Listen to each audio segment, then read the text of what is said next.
I'm Jacques Trouvilliez, the Executive Secretary of the African-Eurasian Waterbird Agreement. It's an agreement which gathers 82 countries to work together to collaborate for waterbird conservation. I'm a French citizen, and I learned forestry at school, and then I've done a PhD on bird population modeling on waterbirds. And then I occupy various positions, first in the Wildlife French Agency, then in the Forestry Service in France, in the National History Museum as well, as head of the service dealing with natural heritage. I was also a senior advisor of the Minister of Environment, Mr. Borloo, and finally I've been recruited by the United Nations to be the Executive Secretary of AEWA, which is for me a dream, because I like nature, I like waterbirds, so it's good to be able to link your passion and your work. Yeah. I was first head of the Department of Silviculture and Environment, so all management plan for the public forest went through my department, and we have to approve it before asking the minister himself to sign them.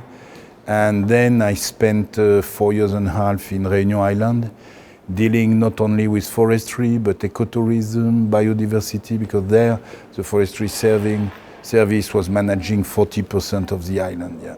Being older, I have the chance to have 2 stars now in this formal dress, but yeah, I begin like a young captain, and yeah, years have passed.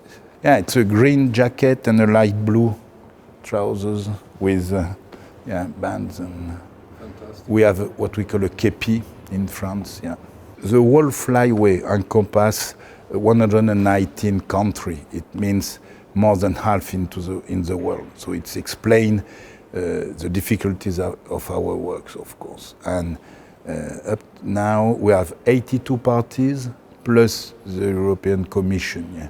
So stretching from the Arctic to the tip of South Africa. We are dealing with all waterbirds flying over this flyway. So it is 255 species, but more than 500 population, because to be really effective in conservation, we need to work on the population level rather than the species, because the species could do well in one part of the flyway, but have difficulties in another part.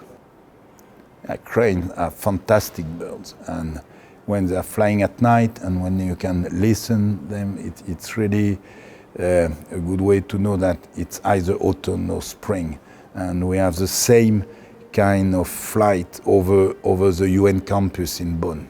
We are right on the route, on the migratory route, like in Ortobagi or any other places in Hungary. But let me also talk about another species, which is the lesser white-headed fronted goose, which is one of the most endangered waterbird species in Europe.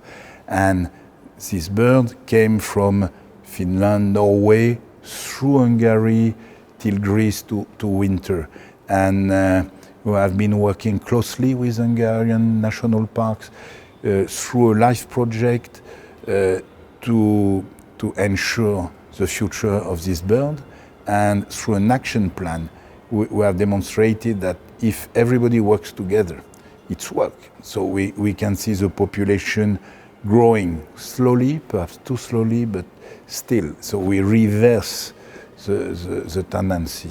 We will, and the waterbird, the migratory bird, will face probably more and more drought and storm and so on. So it's really important to have measures. And in that way, conservationists, farmers, hunters should work together. Because, of course, you need rain, but you need also to manage the water who come on the ground. And to make our waterbird population resilient, we have to work on the habitat as well.